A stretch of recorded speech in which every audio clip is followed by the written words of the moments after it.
الحمد لله الحمد لله الذي ضاعف في رمضان الحسنات ومحى فيه الخطيئات ورفع على الصائمين درجات. أشهد أن لا إله إلا الله وحده لا شريك له أجزل ثواب المطيعين الذين يعملون الصالحات. وأشهد أن سيدنا محمدا عبده ورسوله الجائي إلى الخيرات وترك المنهيات. اللهم صل وسلم على سيدنا محمد وعلى آله وصحبه صلاة وسلاما دائمين متلازمين إلى يوم الحساب. أما بعد، فيا أيها الحاضرون رحمكم الله، أوصيني وإياكم بتقوى الله فقد فاز المتقون.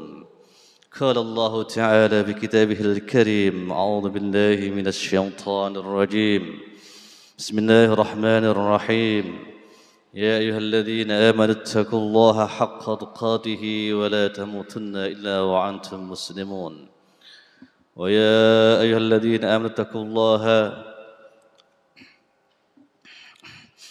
يا أيها الذين آمنوا اتقوا الله إن الله خبير بما تعملون. أما بعد.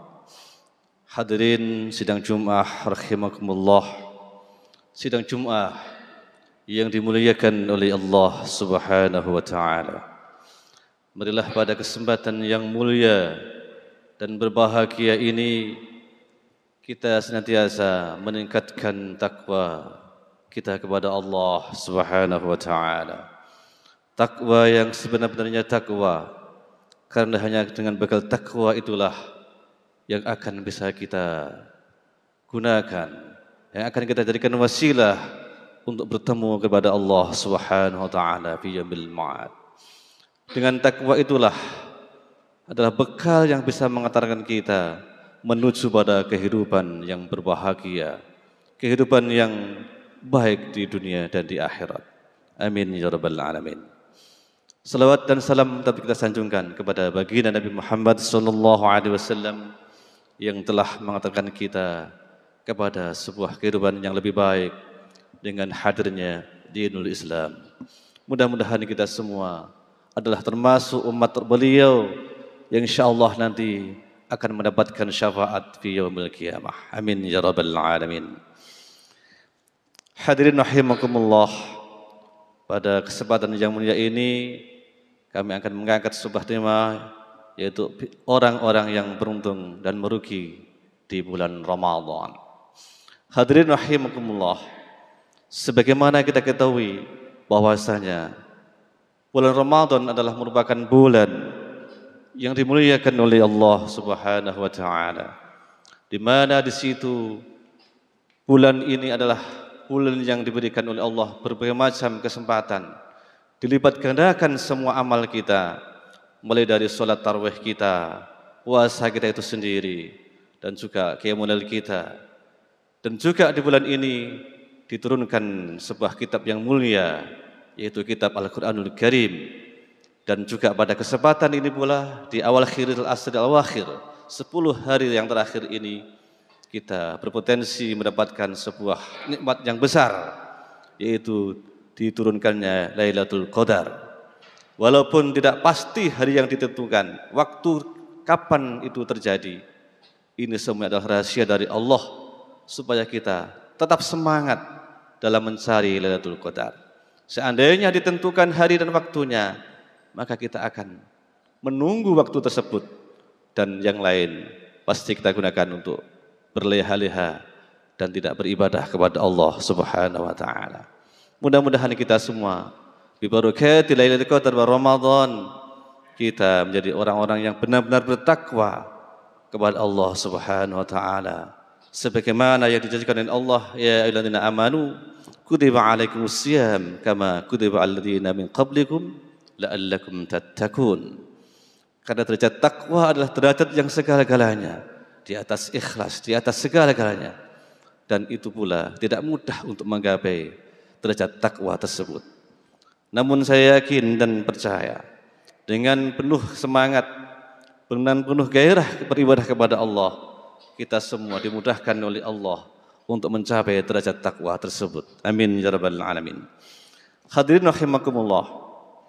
Suatu saat ada seorang raja yang memerintahkan seluruh anak buah atau prajuritnya untuk menuju sebuah tempat yang jauh, dan sebelum mencapai tempat tersebut nanti akan melewati sebuah sungai yang besar, dan di sungai itu terdapat bermacam-macam bekal. Dan raja pun berwasiat, ketika melintasi sungai itu kalian semua harus mencari apapun yang ada di situ, dibawa sebanyak-banyaknya untuk mencapai tujuan tersebut. Nah, ketika prajurit ini berangkat ke tempat tersebut dan setelah sampai di sungai itu, maka terbagilah menjadi 3 bagian kelompok. Kelompok yang pertama adalah kelompok yang biasa-biasa saja. Mereka tidak membawa apapun di sungai itu. Dia menganggap ya tidak ada yang istimewa di dalam sungai itu. Terus dia jalan tanpa membawa bekal apapun, tidak membawa apapun di dalam sungai tersebut. Padahal di sungai itu terdapat macam-macam bekal yang nantinya akan bermanfaat untuk keperluan di tempat yang jauh tadi. Sedangkan kelompok yang kedua adalah kelompok yang tawasud, yang sedang-sedang saja. Mereka juga membawa apa yang ada di situ, dibawa secukupnya saja. Dia hanya menuruti apa yang diperintahkan oleh raja tersebut. Sedangkan yang ketiga adalah kelompok yang betul-betul membawa apapun yang ada di situ, dimasukkan ke dalam tasnya sebagai bekal untuk menuju tempat yang jauh tadi. Maka setelah sampai tujuan, semua prajurit yang membawa bekal maupun yang tidak membawa bekal diperiksa semua tasnya masing-masing. Dibukalah tas tersebut. Maka betapa kagetnya, ternyata yang di dalam tas tadi adalah emas berlian, intan permata. Maka kelompok yang tidak membawa apapun tadi begitu menyesal sekali. Mengapa tadi saya dari sungai tadi tidak membawa apapun? Padahal sudah dipesan oleh raja untuk membawa yang ada di situ sebanyak-banyak mungkin. Namun dia tidak membawa apa-apa. Sehingga penyesalan itu tiada guna lagi. Sedangkan yang kedua, mereka membawa secukupnya sehingga merasa bahagia dan juga ada penyesalan sedikit. Mengapa hanya membawa sedikit, tidak membawa yang banyak sekali? Karena ternyata yang dibawa adalah sebuah intan permata yang sangat berguna dan mahal harganya dan sangat cukup buat untuk keperluan pada kepergian atau tujuan yang jauh tadi. Sedangkan kelompok yang nomor 3 adalah kelompok yang sangat bahagia karena dia membawa bekal yang sangat banyak dan itu sangat luar biasa. Sehingga dia bahagia sekali sampai di tujuan tersebut. Dari kisah ini dapat kita jadikan sebuah ibrah. Begitu juga puasa Ramadan kita. Ada sebagian dari saudara kita yang ketika datang bulan Ramadan begitu biasa-biasa saja. Ramadan dianggap sebuah bulan yang kayak bulan-bulan yang lain. Dia tidak pula puasa, tidak pula salat tarawih, tidak pula membaca Al-Quran dan lain dan sebagainya. Ya, seperti bulan-bulan yang sebelumnya. Sedangkan yang kedua, ada juga di antara kita yang secukupnya saja. Puasa, oke puasa. Namun baca Al-Quran mungkin tidak. Tarawihnya mungkin hanya jarang-jarang, hanya sekali saja kalau mau, kalau berkehendak. Dan yang ketiga, ini adalah orang-orang yang bersemangat dalam beribadah.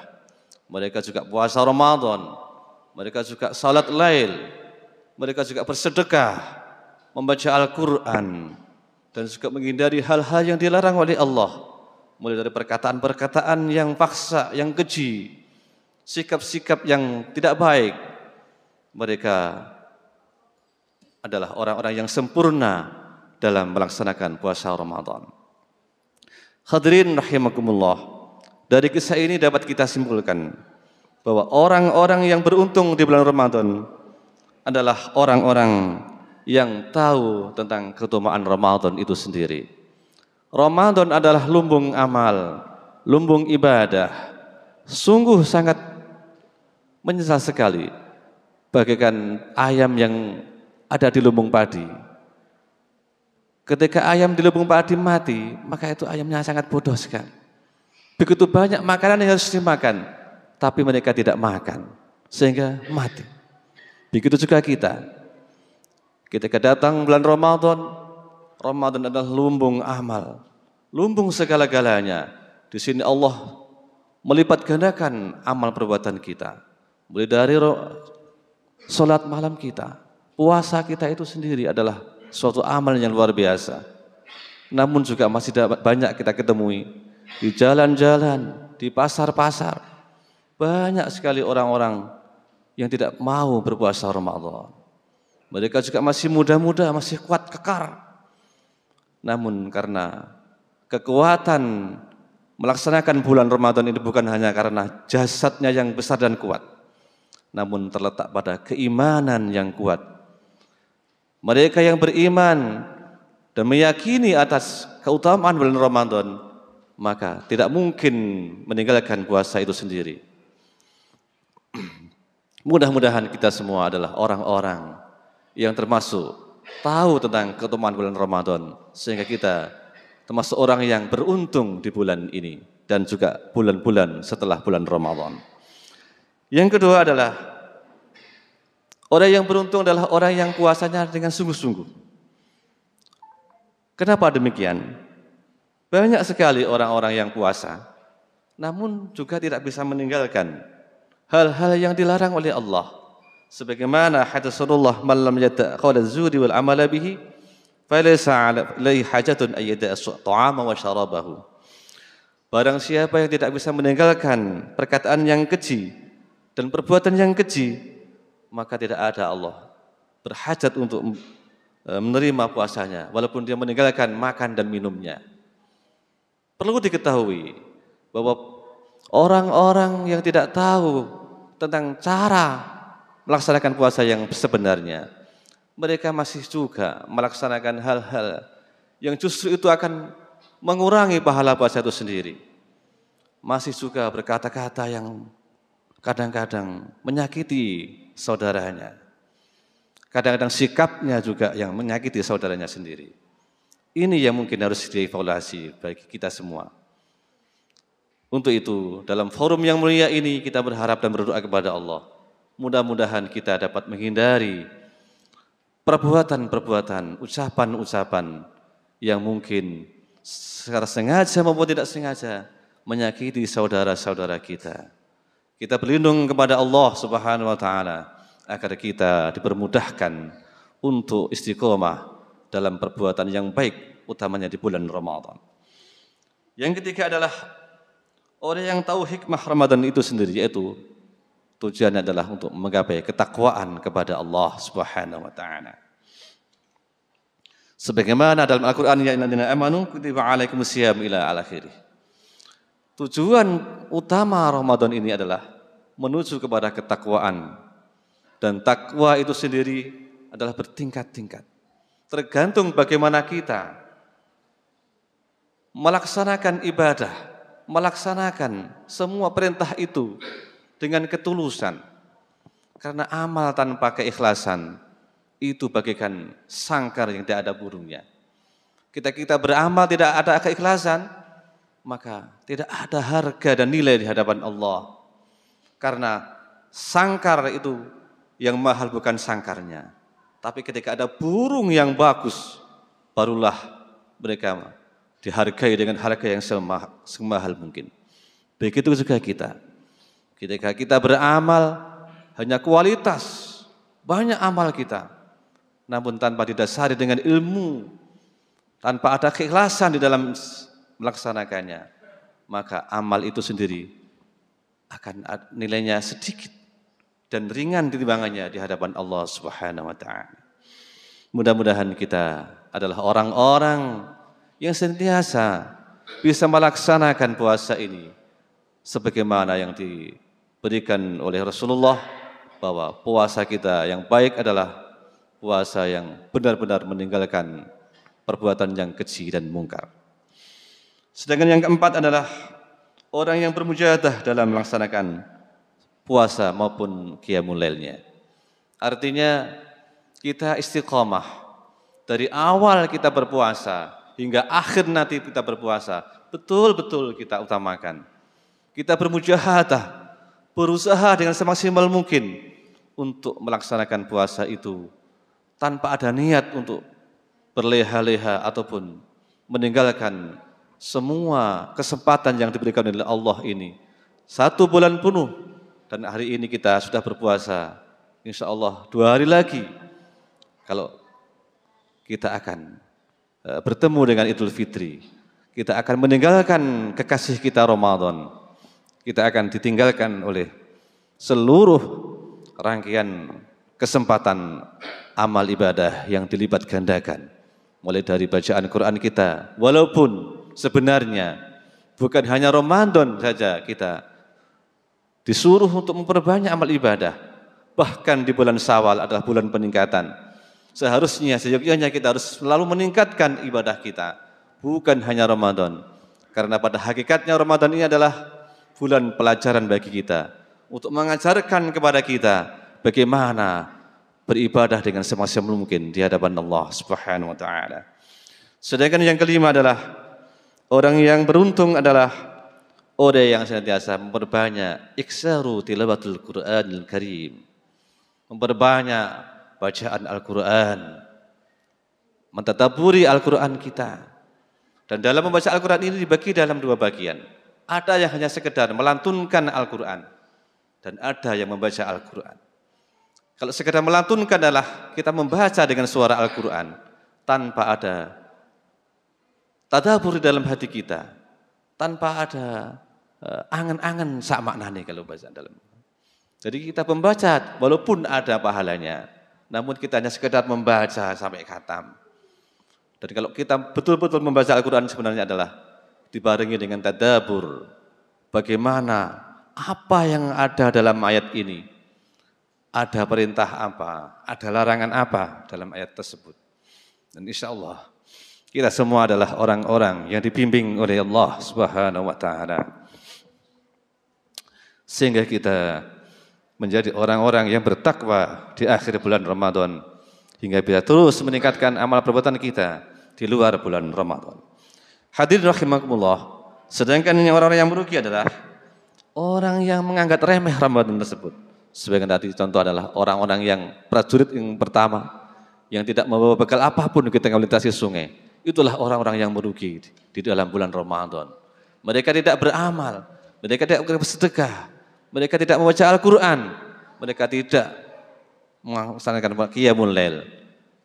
Habis puasa, makan banyak, tidur, dan lain sebagainya. Atau mungkin pergi ke mal-mal dan sebagainya, yang penuh dengan kemaksiatan. Dan juga yang rugi adalah orang yang tiba-tiba alim di bulan Ramadan. Ketika belum Ramadan tidak sama sekali pergi ke masjid. Tapi ketika Ramadan dari awal sampai akhir di masjid penuh sampai akhir Ramadan. Tapi setelah Ramadan sama sekali tidak pernah pergi ke masjid, tidak pernah berjamaah di masjid. Mereka adalah orang-orang yang merugi di bulan Ramadan. Seharusnya pelajaran di bulan Ramadan ini terus kita lakukan di luar bulan Ramadan. Yang terakhir adalah orang yang tetap bermaksiat di bulan Ramadan. Sebagaimana tadi saya menjelaskan, walaupun di bulan Ramadan ini kita semua berpuasa, namun juga masih banyak saudara-saudara kita yang tidak mau berpuasa di bulan Ramadan. Padahal dia tidak sakit, tidak bepergian, dia masih muda.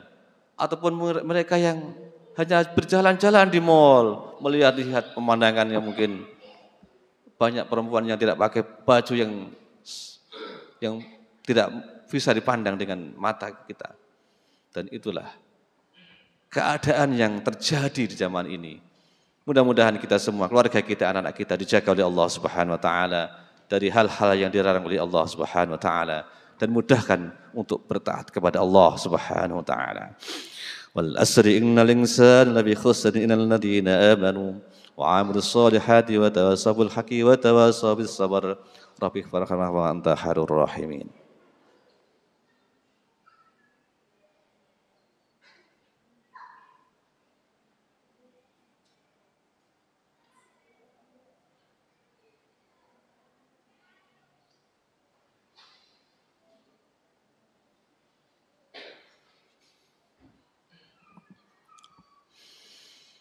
الحمد لله على إحسانه والشكر له على توفيقه وأمتناته وأشهد أن لا إله إلا الله وحده لا شريك له وأشهد أن سيدنا محمدا عبده ورسوله الجاء إلى رضوانه اللهم صل وسلم وبارك على سيدنا محمد وعلى آله وأصحابه وسلم تسليما كثيرا. أما بعد فيا أيها الناس اتقوا الله فيما أمر وانتهوا عما نهى واعلموا أن الله أمركم بأمره بدأ فيه بنفسه وثنى بملائكته وقدسه وقال تعالى إن الله وملائكته يصلون على النبي يا أيها الذين آمنوا صلوا عليه وسلموا تسليما. اللهم صل وسلم على سيدنا محمد صلى الله على سيدنا وحبيبنا والشفيعنا وقرة أعيننا وأنبيائك ورسلك وملائكة المقربين وأرض الله اللهم عن الخلفاء الراشدين أبي بكر وعمر وعثمان وعلي وأن بقية الصحابة التابعين والتابع التابعين لهم إحسان إلى يوم الدين ورضى أن معهم برحمتك يا أرحم الراحمين.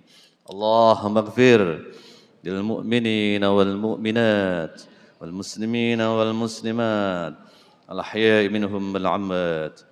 اللهم أعز الإسلام والمسلمين وأذل الشرك والمشركين وانصر عبادك الموحدين وانصر من نصر الدين واخذل من خذل المسلمين ودمر أعداء الدين وعليك من عندك إلى يوم الدين. اللهم ادفع عنا الغلاء والوباء والوفاء والغص والمنكر والبقي والشدائد والمختلفة المحال ما ظهر منها من بلادنا هنا خاصة ومن بلدان المسلمين آمه إنك على كل شيء قدير. ربنا تقبل منا إنك أنت السميع العليم وتب علينا يا الله يا مولانا إنك أنت التواب الرحيم. ربنا هب لنا من أزواجنا وذريتنا قرة أعين وجعلنا للمتقين إماما. ربنا هب لنا من الصالحين ربنا من لدنك ذرية طيبة إنك أنت السميع الدعاء. اللهم ربنا لا تزغ قلوبنا بعد إذ هديتنا وهب لنا من لدنك رحمة إنك أنت الوهاب. ربنا آتنا في الدنيا حسنة وفي الآخرة حسنة وقنا عذاب النار ودخلنا الجنة مع الأبرار يا أجيس يا غفار يا رب العالمين. سبحان ربك رب العزة عما يصفون والسلام على المرسلين والحمد لله رب العالمين. عباد الله إن الله يأمر بالفضل إن الله يأمركم بالعدل والإحسان وإيتاء ذي القربى وينهى عن الفحشاء والمنكر والبغي يعظكم لعلكم تذكرون. واذكروا الله العظيم يذكركم واذكروا الله العظيم يعظكم واذكروه على ما يذكركم ولذكر الله أجل وأكبر. أقم الصلاة.